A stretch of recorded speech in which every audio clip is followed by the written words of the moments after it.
আসসালামু আলাইকুম, কি অবস্থা, কেমন আছেন? আমাদের এই ভাই পঙ্গুক্ত জীবন নিয়ে তিনি অসহায়, অনেক কষ্টের মাঝে জীবনযাপন করছে।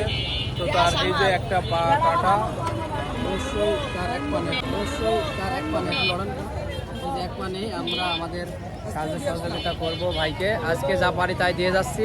আর তার বাসায় ঠিকানা নিয়ে অবশ্যই তার বাসায় পৌঁছাবো। তো তার সাথে কিছু কথা বলি। আসসালামু আলাইকুম ভাইয়া। ওয়ালাইকুম সালাম। আপনার বাসা কোথায়? ফকিরাবাদ। জোরে বলেন। ফকিরাবাদ। ফকিরাবাদ। তো ভেড়া মারে প্রতিদিনই আসেন? আসি আসি দু একদিন বাদ যায়। আচ্ছা, ঠিক আছে, আমরা রমজান মাসে আপনাদের বাসায় যাব এবং সাহায্য সহযোগিতা করব যতটুকু পারি, ঠিক আছে? তো অবশ্যই আমাদের জন্য দোয়া করবেন, আমাদের ফাউন্ডেশন থেকে আপনাকে অবশ্যই দান করে যাবে, ঠিক আছে? তো আজকে আমি আমার যতটুকু সাধ্য আছে আমি চেষ্টা করি আপনাকে দান করার জন্য, ঠিক আছে? তো আপনার যে পায়ের এই পঙ্গু তো কতদিন ধরে কিভাবে কাটছে আপনার এই পা? পাওয়ার টিলারে।